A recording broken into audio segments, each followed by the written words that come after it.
તો વિદ્યાર્થી મિત્રો, સ્વાગત છે ફરી આપણી યુટ્યુબ ચેનલ પર। આજે આપણે ધોરણ 10 વિજ્ઞાન જોઈશું। પ્રશ્ન બેંક ઓગસ્ટની અંદર 2024ના અંદર જે લેવાઈ હતી 8/8/2024ના રોજ વિભાગ નંબર એ જોઈ લઈએ। આ વિભાગમાં કુલ 15 પ્રશ્નો આપેલ છે, પૈકી કોઈ પણ 3 પ્રશ્નોનો ઉત્તર લખવાનો છે। જોઈ લઈએ। ગ્લુકોઝ છે, કોષ રસ, પાયથારુસ, ઈસ્ટ ખાલી જગ્યા પ્લસ કાર્બન ડાયોક્સાઇડ અને ઉર્જા। તો શું બનાવશે ઈસ્ટના સાથે પ્રક્રિયા કરીને મિત્રો? તો તમારે કહેવાનું રહેશે। ઓકે મિત્રો, તો એના અંદર જવાબ આવશે ઇથેનોલ। ઇથેનોલ એ બનાવે છે ethanol plus carbon dioxide plus ઉર્જા। મનુષ્યમાં મૂત્રપિંડ એ ખાલી જગ્યા તંત્ર સાથે સંકળાયેલો છે। કયા તંત્ર સાથે સંકળાયેલ છે? ઉત્સર્જન તંત્ર। ઓકે, પાંચન તંત્ર લખતા નહીં। ઓકે, યાદ રાખજો, એના અંદર જે ખોરાકનું પાંચન અહીંયા આવે, એના અંદર ઉત્સર્જન તંત્રની અંદર જે આપણે મૂત્રનો ત્યાગ કરીએ એના અંદર આવશે। જો કોઈ અરીસાથી પ્રાપ્ત પ્રતિબિંબ આભાસી તત્વ અને મોટું છે તો આ અરીસો ખાલી જગ્યા છે હશે સમતલ અથવા બહિર્ગોળ મિત્રો। ઓકે, સમતલ અથવા બહિર્ગોળ અરીસો હશે। આ વિધાન ખરા છે કે ખોટા તે જણાવો। નાનું આંતરડું પાંચન માર્ગનો સૌથી લાંબામાં લાંબો માર્ગ છે। સાચી વાત છે, એ લાંબામાં માછલી ત્રિકોટીય હૃદય ધરાવે છે મિત્રો, એ મને યાદ નથી। ઓકે, એટલે હું તમને નથી કહેતો। બાહ્ય શું લખવાનું? ખરા ખોટા લખવાના છે। ઓકે, બહિર્ગોળ અરીસાના મુખ્ય અક્ષને સમાંતર દિશામાં આપાત થતું પ્રકાશનું કિરણ પરાવર્તન બાદ તેના વક્રતા કેન્દ્રમાંથી વિકેન્દ્રિત થતું હોય એવો ભાસ થશે। પરાવર્તન પામ્યા બાદ તેના વક્રતા કેન્દ્રમાંથી વિકેન્દ્રિત થતું હોય એવો ભાસ થાય છે। વિકેન્દ્રિત થતું હોય એવું ભાસ થાય છે, એ મિત્રો તમારી રીતે કરવાનું છે। કારણ કે જે બહિર્ગોળ હોય એના અંદર કેન્દ્રિત જ થાય ને, એના અંદર તો કેન્દ્રિત જ થતું હોય છે, વિકેન્દ્રિત ના થતું હોય। અંતર્ગોળ અરીસો લેન્સ દ્વારા હંમેશા પ્રતિબિંબ આભાસી મળે છે। હા, એ સાચી વાત છે, ખરું હો, એ ખરું।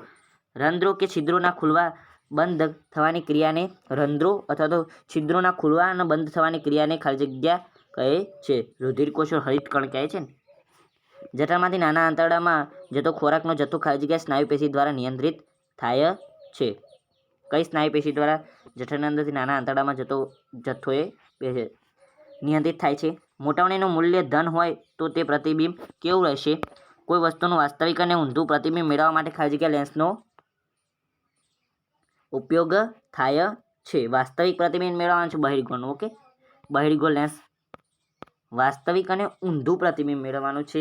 એની અંદર મિત્રો સમતલ આવશે, લગભગ મારા ખ્યાલથી સમતલ જ આવે।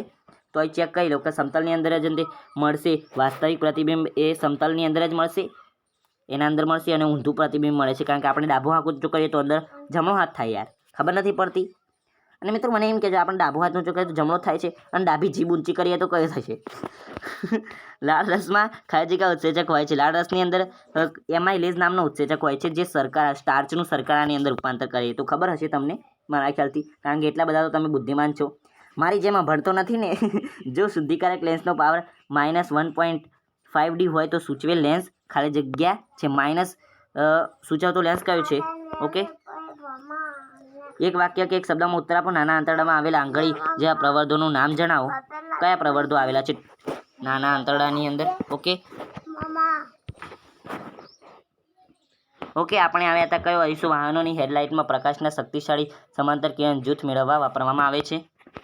આગળ જોતા આ વિભાગમાં કુલ 10 પ્રશ્નો આપેલ છે, જેમાંથી કોઈ પણ 2 પ્રશ્નોના ઉત્તર આપો, દરેકના 2 ગુણ। તફાવત આપો સ્વયંપોષી પોષણ અને વિષમપોષી પોષણ। ધમની અને શીરાનો તફાવત આપવાનો છે। આપણા જઠરમાંથી એસિડની ભૂમિકા જણાવશે। HCl એસિડ, લગભગ HCl એસિડ એના વિશે તો આપણે અભ્યાસ કર્યો, પણ એસિડની ભૂમિકા જણાવવાની છે। એસિડ શું કરે છે? પછી એસિડિટીને શાંત કરવા માટે મિત્રો કયો પદાર્થ લેવો પડે? બેઝિકનો। ઓકે, અંતર્ગોળ અરીસો અને બહિર્ગોળ અરીસો વચ્ચેનો તફાવત મિત્રો આ પણ IMP પ્રશ્નો કહી શકાય। મિત્રો કુલ મિલાઈને આપણે જે જૂની પ્રશ્ન બેંકનું સોલ્યુશન કરાય છે એના અંદરથી મોસ્ટ ઓફ બધા પ્રશ્નો નીકળતા હોય છે। નીચેની પરિસ્થિતિમાં કયા અરીસાઓ વપરાય છે તે જણાવો। દાઢી કરવા માટે, વાહનની પાછળનું દ્રશ્ય જોવા માટે। ઓકે, કયા અરીસા વપરાય છે? આપણા શરીરમાં ચરબીનું પાંચન કેવી રીતે થાય છે? માનવ ફેફસામાં વાત વિનિમયની પ્રક્રિયા સમજાવવાની રહેશે। ઓકે, આગળ વનસ્પતિમાં પાણી અને ખનિજ ક્ષારોનું વહન કેવી રીતે થાય છે? પ્રકાશના પરાવર્તનના નિયમો જણાવવાના રહેશે। પ્રકાશના વક્રીભવનના નિયમો પણ જણાવે છે। કુલ 2 પ્રશ્નો તમને પૂછશે। ઓકે, આગળ જોઈ લઈએ વિભાગ નંબર બી, એના અંદર 6 માર્ક્સનો છે. આ વિભાગમાં કુલ 10 પ્રશ્નો આપેલ, જે પૈકી કોઈ પણ 2 પ્રશ્નના ઉત્તર આપો, દરેકનો 1 ગુણ રહેશે. સાચો વિકલ્પ પસંદ કરો. શબ્દકોશમાં જોવા મળતા નાના અક્ષરો વાંચવા માટે તમે નીચેનામાંથી પૈકી કયો લેન્સનો ઉપયોગ કરશો? 5 સેન્ટીમીટર ધરાવતો કેન્દ્ર લંબાઈનો બહિર્ગોળ લેન્સ. ઓકે. 5 નીચેનામાંથી નીચે આપેલ સજીવોમાંથી કયા સજીવો પોષક પદાર્થોનું વિઘટન અને શોષણ શરીરની બહાર કરે છે? નીચે આપેલ કઈ પરિસ્થિતિમાં અંતર્ગોળ અરીસા દ્વારા વસ્તુનું મોટું અને વાસ્તવિક પ્રતિબિંબ મળે? પરાવર્તનના નિયમ લાગુ પડે છે. પરાવર્તનનો નિયમ લાગુ પડે છે કયા અંદર લાગુ પડે છે? ઓકે, બધા જ અરીસા પર લાગુ પડે મિત્રો. પરાવર્તનના નિયમો બધા અરીસા પર લાગુ પડે. એના અંદર તો ખાલી જગ્યા પૂરો. ચૂનાની પાણી ભરેલ ટેસ્ટ ટ્યુબમાં જ્યારે મોં વડે ફૂંક પસાર કરવામાં આવે છે તો ચૂનાનું પાણી ખાલી જગ્યાની હાજરીમાં કારણે દૂધિયું બને છે. નાના આંતરડામાંથી સ્ત્રાવ થતો આંતરરસ ચરબીનું ખાલી જગ્યામાં પાચન કરે છે. શાની અંદર? ફેટી એસિડ અને ગ્લિસરોલ. એની અંદર ખાલી જગ્યા હૃદયમાંથી શરીરના વિવિધ અંગો સુધી રુધિર લઈ જઈ શકાય છે. ખાલી જગ્યા હૃદયથી શરીરના વિવિધ અંગો સુધી રુધિર લઈ જશે. મિત્રો, શરીરનું વિવિધ અંગો સુધી રુધિર કોણ લઈ જાય એ તમને ખબર પડી જાય તો તમારી નૌકા પાર છે. ઓકે, આગળ જોઈએ તો એક શબ્દ કે વાક્યમાં જવાબ આપો. ઉત્સર્જન એટલે શું? વન ડાયોટર એટલે શું? વસ્તુમાંથી આવતો મુખ્ય અક્ષને સમાંતર પ્રકાશનું કિરણ બહિર્ગોળ લેન્સ દ્વારા વક્રીભવન પામી કયા મળે છે? કુલ 10 પ્રશ્નો આપેલ, જે પૈકી કોઈ પણ 2 પ્રશ્નનો ઉત્તર આપો, દરેકના 2 ગુણ છે. પોષણ એટલે શું? તેના પ્રકારો જણાવ્યા છે. શ્વસન એટલે શું? તેના પ્રકારો જણાવ્યા છે. સમતલ અરીસામાંથી મળતી મોટવણી 1 છે તો આનો અર્થ શું થાય છે? પાણી ભરેલા પાત્રમાં ડૂબેલી પેન્સિલ જોતા તે તૂટેલી દેખાય છે, એના પ્રકારના વ્યાખ્યાયિત કરો. લસિકા એટલે શું? તેનું કાર્ય જણાવો. લસિકા એટલે મિત્રો જુઓ ને કે કેશિકાઓની દિવાલમાં આવેલા છિદ્રો દ્વારા કેટલાક પ્રમાણમાં રુધિર રસ કહીએ, પછી પ્રોટીન કહીએ, અને રુધિર કોષોમાં શું થાય છે જોઈએ તો યાદ આવવા દો મને. પેશી કોષોના અવકાશની અંદર આવે છે અને એને લસિકા કહેવામાં આવે છે. ઓકે, લસિકા કોને કહેવામાં આવે છે? તો કોષીય દિવાલ જે કહીએ આપણે, કોષીય દિવાલમાં આવેલા છિદ્રો દ્વારા કેટલાક પ્રમાણની અંદર રુધિર રસ કહીએ, રુધિર કોષ કહીએ, અથવા તો પ્રોટીન એ શું થાય છે? પેશી કોષોના અવકાશમાં આવે છે, જેને લસિકા કહે છે. તેનું કાર્ય તો નાના આંતરડામાં ચરબીનું શોષણ અને વહન કરવું, અને બીજું બાહ્યકોષીય જે કહીએ ને બાહ્યકોષીય પ્રવાહીનું તે રુધિરની અંદર ભળાવે છે, મિશ્ર કરે છે. ઓકે, આગળ જોઈએ તો નીચેના પદોની વ્યાખ્યા આપો. આ વક્રીભવન કોણ અને આપાત કોણ? હવામાં ગતિ કરતું પ્રકાશનું કિરણ પાણીમાં ત્રાંસુ પ્રવેશે છે. શું પ્રકાશનું કિરણ લંબ તરફ વાંકું વળશે કે લંબથી દૂર જશે? કેમ? મોટવણી એટલે શું? ગોળીય અરીસાને મોટવણીનું સૂત્ર લખો. ઉત્સર્જન એટલે શું? એક કોષીય સજીવ કઈ રીતે ઉત્સર્જક દ્રવ્યનો નિકાલ કરે છે? પ્રકાશ સંશ્લેષણની ક્રિયા દરમિયાન થતી ઘટના જણાવો. વિભાગ સી જોઈ લઈએ. એના અંદર પ્રશ્ન નંબર 3 એ આ વિભાગમાં કુલ 15 પ્રશ્નો આપેલ, જે પૈકી કોઈ પણ 3 પ્રશ્નોનો ઉત્તર લખો. ખરા ખોટા છે કે પેરામેશિયમ એ સ્વાવલંબી સજીવ છે? પેરામેશિયમ એ સ્વાવલંબી સજીવ છે? ના, કારણ કે એક કોષી સજીવ છે. મિત્રો ધ્યાન રાખજો, એક કોષી સજીવ છે. આ તમને ગૂંચવાનો પ્રયત્ન કરવામાં આવે છે. એક કોષી સજીવ તો છે જ, પરંતુ એ ખોરાક માટે બીજા ઉપર આધાર રાખે છે. એ અને અમીબા પણ પૂછાઈ શકે આની જગ્યાએ, પેરામેશિયમની જગ્યાએ. યકૃતમાંથી પિત્તરસનો સ્ત્રાવ થાય છે. પછી એ ખરું આગળ ફુફ્ફુસીય ધમની ઓક્સિજનયુક્ત રુધિરનું વહન કરે છે. એના અંદર સૂર્યભઠ્ઠીમાં સૂર્યપ્રકાશને કેન્દ્રિત કરવા માટે બહિર્ગોળ અરીસાનો ઉપયોગ થાય છે. દ્વિગોળ બહિર્ગોળ એ વગેરે છે. ઓકે, બહિર્ગોળ લેન્સની બંને સપાટીઓ બહારની તરફ ઉપસેલી હોય છે. એ સાચું છે. ખાલી જગ્યા પૂરું. પ્રત્યેક મૂત્રપિંડમાં નિર્માણ પામનાર મૂત્ર એક લાંબી નલિકામાં પ્રવેશે છે.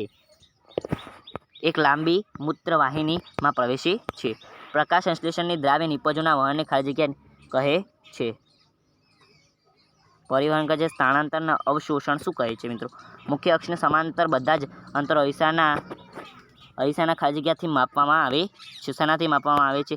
આગળ જ્યારે પ્રકાશનું કિરણ પાણીમાંથી વાયુમાં પ્રવેશે છે ત્યારે કિરણની ઝડપ ખાલી જગ્યા કરે છે. પ્રકાશ પ્રતિબિંબની ઊંચાઈ અને વસ્તુની ઊંચાઈના ગુણોત્તરને ખાલી જગ્યા કહે છે. મિત્રો આવી રીતે પ્રશ્નો છે તમારા. ઓકે, એક શબ્દ કે વાક્યમાં જવાબ આપવા. વનસ્પતિમાં વાયુની આપલે મારા દ્વારા થાય છે. હું કોણ છું? તો પર્ણરંધ્ર અંતઃગોળ અરીસાની સામે વસ્તુને સી અને એફ વચ્ચે રાખતા મળતા પ્રતિબિંબનો પ્રકાર જણાવો. કેવો હશે? પ્રકારની કઈ ઘટનાને આધારે આપણે વસ્તુને જોઈ શકીએ છીએ? બે માધ્યમોના યુગ્મ માટે વક્રી ભવનાંક શાના ઉપર આધાર રાખે છે? લેન્સના પાવર અને કેન્દ્ર લંબાઈ વચ્ચેનો સંબંધ દર્શાવો. પ્રશ્ન નંબર 3B. આ વિભાગમાં કુલ 5 પ્રશ્નો છે, જે પૈકી એક પ્રશ્નનો ઉત્તર તમારે આપવાનો રહેશે. જોઈએ તો પ્રશ્ન નંબર 3. વનસ્પતિમાં પાણી અને દ્રાવ્ય ક્ષારોનું વહન અમીબા કેવી રીતે પોષણ મેળવે છે તે સમજાવો.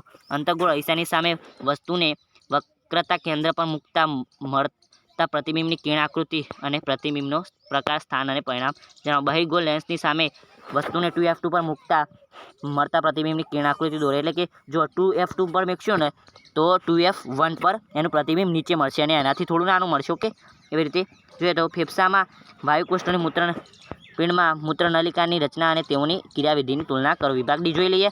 એના અંદર પણ દરેકના 2 ગુણ છે. આ વિભાગમાં કુલ 5 પ્રશ્નો, જે પૈકી એક પ્રશ્નનો ઉત્તર આપવાનો છે. વસ્તુના એવા 2 સ્થાન જણાવો કે જેના માટે અંતઃગોળ અરીસા વડે રચાતા પ્રતિબિંબનું કદ વસ્તુ કરતાં મોટું હોય તથા એ બંને પરિસ્થિતિમાં રચાતા પ્રતિબિંબના સ્થાન વચ્ચેનો કોઈ પણ એક તફાવત જણાવો. એક લેન્સની કેન્દ્ર લંબાઈમાં વત્તા 50 સેન્ટીમીટર છે, તો આ લેન્સનો પાવર શોધો અને જણાવો કે લેન્સ કયા પ્રકારનો છે. નીચેનામાં આપેલી પ્રવૃત્તિમાં કયા કુંડામાં પ્રકાશ સંશ્લેષણ નહીં થાય? શા માટે? આ પ્રવૃત્તિ પરથી તમે શું નિષ્કર્ષ તારવશો? ઓકે, પ્રવૃત્તિ છે એના પર.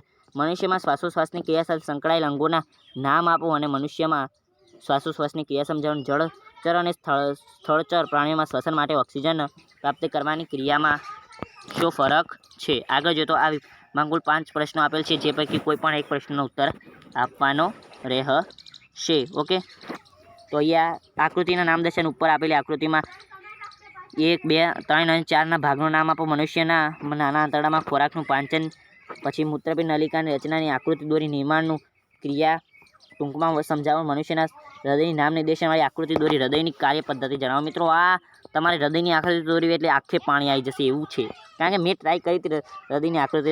મારે હૃદય નહોતું બનતું, હૃદયની જગ્યાએ દિલ બની જતું. ખબર નથી પડતી, કઈ અંદર ખબર જ ના પડી કે શું દોરી શું છે.